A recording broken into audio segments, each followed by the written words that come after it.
One whistle, one penalty, 90 minutes that divided the football world. By the time the players walked off the pitch in Philadelphia, the scoreline barely mattered anymore. France had survived, Paraguay had fallen, but the match itself had become something much bigger than a place in the World Cup quarterfinals. Fans weren't debating tactics, they weren't arguing about possession or expected goals. They were arguing about the referee.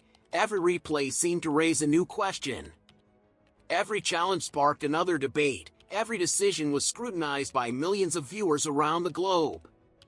For some, the official had protected the flow of the game. For others, he had allowed the contest to spiral dangerously close to chaos. Either way, the conversation had already escaped the stadium. Within minutes of the final whistle, television panels, former internationals, journalists, and supporters were replaying the biggest incidents frame by frame, trying to answer one simple question: what really happened? Because football has always been a game of fine margins. One tackle can change momentum, one save can keep a dream alive, one refereeing decision can become the defining image of an entire tournament, and on this night, France's hard-fought victory over Paraguay became the center of one of the World Cup's biggest controversies. To understand why, we have to go back to the opening whistle, when this looked like nothing more than a difficult knockout tie between a tournament favorite and a disciplined underdog determined to frustrate them. No one inside the stadium could have imagined that, before the night was over, the football itself would almost be forgotten. What on earth did we just witness? Because whatever happened that night wasn't simply a football match, it wasn't two teams battling for a place in the next round, it was 90 minutes of frustration, chaos, arguments, reckless challenges, players surrounding the referee after almost every whistle, and millions of fans around the world wondering the exact same thing. How did the game get this out of control? Every World Cup creates unforgettable moments, incredible goals, last-minute winners, heroic saves, but every so often, one match becomes unforgettable for a completely different reason, not because of the football, because of the officiating. Because one referee, standing just a few yards away from every major incident, somehow managed to lose control of the biggest stage in world football. By the time the final whistle blew, nobody was talking about the tactics, nobody cared about possession, expected goals, or who deserved to win. Social media had already exploded, television pundits were furious, former referees were questioning almost every major decision, and supporters from both sides walked away convinced they had witnessed one of the most controversial performances from an official in World Cup history. The players could feel it, the managers could feel it, even the crowd could sense it. Every decision raised the temperature just a little higher, every missed foul invited another, every argument became bigger than the last. It was like watching a pressure cooker with nobody willing, or able, to turn down the heat. And that's exactly what makes football so fascinating. One bad tackle changes the atmosphere. One missed yellow card changes the mentality. One controversial decision changes an entire tournament. People often say referees should never become the story. On this night, the referee became the only story, because once players realize there are no consequences, football changes completely. The tackles become harder, the protests become louder, the gamesmanship becomes uglier. And before anyone realizes what's happening, 90 minutes of football have transformed into 90 minutes of survival. The saddest part? It didn't have to happen. This wasn't a rivalry fueled by decades of hatred. This wasn't a match filled with players known for losing their heads. For long stretches, both teams simply wanted to play football, but football only works when somebody is willing to draw the line. And on this night, that line disappeared completely. By the second half, every challenge was being questioned, every whistle was greeted with outrage. Every player believed the referee had lost the game, and once that happens, there is almost no way back, because respect is the referee's greatest weapon. The moment players stop believing in his decisions, the match starts refereeing itself, and that's exactly what unfolded before millions of viewers around the world. It wasn't just controversial, it wasn't just frustrating. It became one of those matches people would still be arguing about years later, not because of the winner, but because of everything that happened in between. So how did one ordinary football match descend into complete chaos? How did one official lose control of 22 of the world's best players? And why did FIFA find itself answering uncomfortable questions once the dust had finally settled? This is the story of the night football forgot the score and remembered only the whistle. To understand how everything unraveled, you have to go back to the hours before kickoff. On paper, this looked like exactly the kind of World Cup match fans dream about. Two talented teams, a packed stadium, millions watching across every continent, and a place in the next round hanging in the balance. The pressure couldn't have been any higher. World Cups don't give you second chances. Lose once and you're going home. Win and your country's dream stays alive. That's why every tackle matters, every pass matters, every decision matters. From the very first whistle, you could feel the tension. The opening exchanges were cautious. Neither side wanted to make the first mistake. Midfield battles became more physical. Defenders stepped into challenges a little harder than usual. And every loose ball was contested as if the tournament depended on it. Because in many ways, it did. For the first 10 minutes, everything looked normal. The referee allowed the game to flow. Players accepted his decisions. The crowd settled into the rhythm of the match. Nothing suggested what was about to happen. Then came the first controversial challenge. One player arrived late. The ball had already gone. Studs caught the ankle. The player stayed down. His teammates immediately surrounded the referee, demanding a yellow card. The official waved play on. No booking, no warning, nothing. At first, it seemed like a simple mistake. Every referee misses one challenge. Football moves quickly. Nobody expects perfection. But what happened next changed everything. Just minutes later, another reckless tackle. Again the whistle blew. Again no yellow card. You could almost see the reaction spreading across the pitch. The defending team realized they could be more aggressive. The attacking team realized they weren't going to get much protection. That tiny shift completely changed the psychology of the match. Football isn't only played with feet, it's played in the mind. Players constantly test the referee. They ask themselves one simple question: how much can I get away with today? Once they know the answer, they push the limit, then they push it again, and again. Before long, every 50-50 challenge became harder, every shoulder barge became stronger, every foul carried just a little more force than the one before it. The referee was still blowing his whistle, but the whistle had stopped meaning anything. Instead of calming the game, every decision seemed to make it worse. The crowd noticed first. Every replay shown on the giant screens was met with louder boos. Former players in the commentary box began questioning the consistency of the officiating. Even neutral fans watching from home started asking the same question: how long can this continue before someone gets seriously hurt? The players already knew the answer: not long, because once frustration replaces discipline, football becomes unpredictable. One careless tackle leads to retaliation, retaliation leads to confrontation, confrontation leads to chaos, and that chain reaction had already begun. Neither team trusted the referee anymore. Every decision was debated, every free kick sparked another argument. Captains spent more time talking to the official than talking to their own teammates. The match was slowly slipping away from the one man whose job was to keep it under control. And the worst part, the biggest moments were still to come. By the time the second half began, you could feel that something was coming. The football had almost become secondary. Every challenge was greeted with gasps from the crowd. Every whistle was followed by a wave of players sprinting toward the referee, each convinced the latest decision had gone against them. The match had reached that dangerous point where emotions were no longer under control. And once a World Cup game reaches that point, it only takes one moment for everything to explode. That moment arrived just after the hour mark. An attacking player broke through the midfield and accelerated into open space. A defender, beaten for pace, lunged desperately from behind. The attacker crashed to the ground. Half the stadium screamed for a booking. The other half demanded play continue. The referee hesitated. For a split second, he looked uncertain. Then he simply awarded the free kick. No yellow card, no warning. The reaction was immediate. Players surrounded him from every direction. Some pointed at the spot of the foul, others clapped sarcastically. Several had to be pulled away by their own teammates before the situation became even uglier. The game restarted, but nothing had really restarted. The frustration stayed on the pitch. From that moment onward, every challenge felt personal. Shoulders became elbows. Simple fouls became reckless collisions.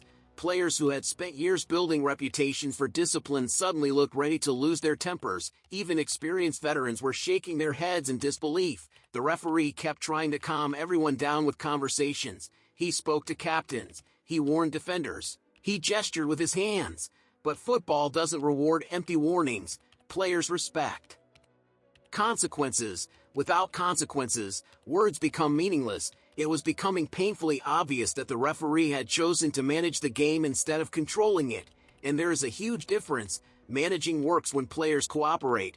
Control works when they don't. This match needed control. It never got it. Television cameras repeatedly caught coaches on the touchline throwing their arms into the air. Substitutes stood at the edge of their technical areas protesting nearly every decision. Even the commentators, who usually try to remain balanced, struggled to hide their frustration.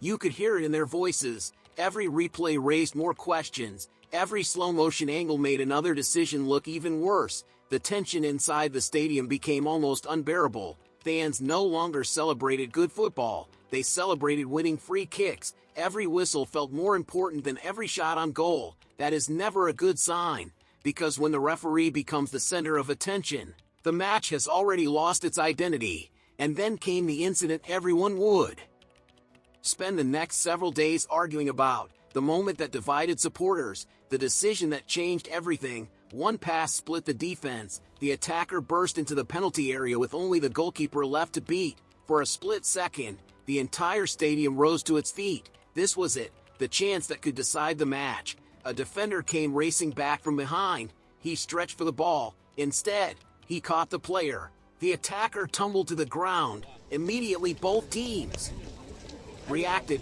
One side was screaming for a penalty. The other was demanding the player had dived. The noise inside the stadium became deafening. For a few seconds nobody knew what the referee was going to do. He looked directly at the incident. He was only a few yards away. Then he waved play on. No penalty, no foul, nothing. The defending team celebrated as if they had scored. The attacking players couldn't believe it. 3 of them sprinted toward the referee with their arms spread wide, desperately asking what he had seen. The crowd erupted. Boos echoed around the stadium from every direction. Even before television replays appeared, millions of viewers watching at home had already begun posting the same message online. How is that not a penalty? Then came the moment that changed everything. The referee stopped. A finger pressed against his earpiece. The match paused. Everyone knew what that meant. VAR. 22 players stood waiting. The coaches waited. The fans waited.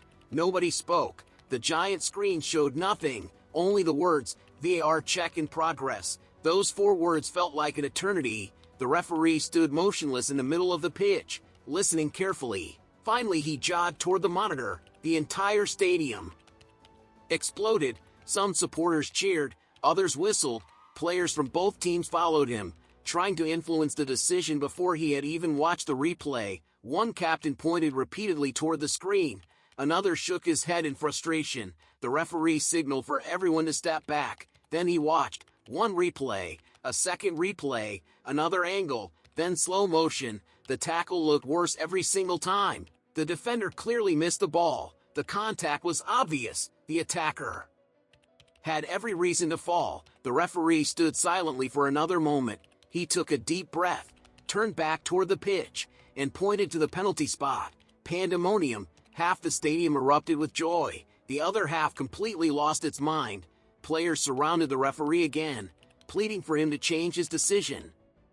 Some fell to their knees. Others applauded sarcastically. Several had to be physically pulled away before they earned yellow cards. It had taken the referee almost 2 full minutes and a television screen to make one of the biggest decisions of the tournament. Without VAR, the penalty would never have been given, and that raised an uncomfortable question. If technology hadn't stepped in, what would the result have been? Because at the World Cup, one decision doesn't just change a match.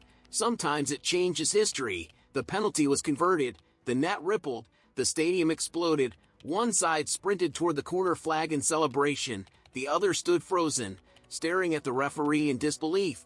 After nearly 90 minutes of tension, arguments, and controversy, the deadlock had finally been broken.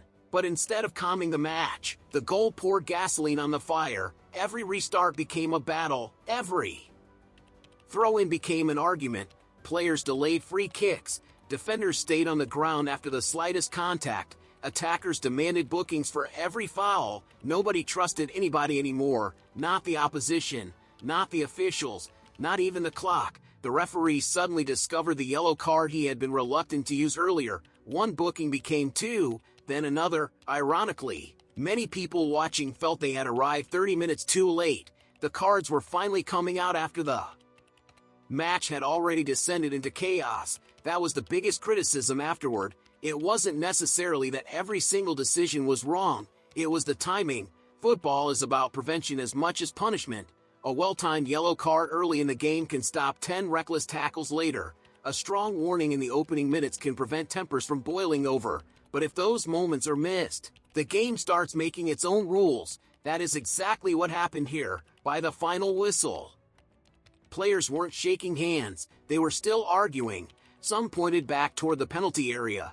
Others confronted the officials. Coaches stormed onto the pitch trying to separate their players before the situation became even uglier. The referee left surrounded by security, not because of one decision, but because of everything that had happened before it. Within minutes, television studios across the world were replaying the biggest incidents. Former referees analyzed every challenge frame by frame. Pundits debated whether VAR had rescued the match or simply exposed how badly it had been officiated. Fans flooded social media with slow-motion clips, screenshots, and freeze frames. Some insisted justice had been served. Others argued the damage had already been done long before the penalty. But almost everyone agreed on one thing. The referee had become the biggest talking point of the night. And that's something every official wants to avoid. Because the best referees are almost invisible. You remember the goals. You remember the saves. You remember the moments of brilliance. You don't remember the whistle. On this night, everyone remembered the whistle. The football deserved better. The players deserved better. And millions of fans deserved a match decided by skill instead of controversy. Sometimes the smallest decisions create the biggest consequences. And sometimes one night is enough to define an entire tournament. Because when people look back on this match, they wouldn't remember every pass. They wouldn't remember every shot. They wouldn't even remember every save. They would remember the controversy, the arguments, the uncertainty, and the feeling that the biggest match of the tournament had somehow become about everything except football. And maybe that's the greatest lesson of all. The best referees don't make headlines. They let the players write the story. On this night, the whistle wrote the story instead. And maybe that's the biggest lesson of all. Football has never been just about goals. It's about moments. The moments that make heroes, create villains, and leave millions arguing long after the final whistle. On this night, the players gave everything they had. They fought for every ball, every tackle, and every inch of the pitch. But when history remembers this match, it won't remember the passing combinations or the tactical battle. It will remember the controversy. It will remember the decisions. And it will remember the referee who somehow became the biggest story on football's biggest stage. Whether you believe he got the calls right or wrong, one thing is impossible to deny. A World Cup match that should have been remembered for the football became remembered for the whistle.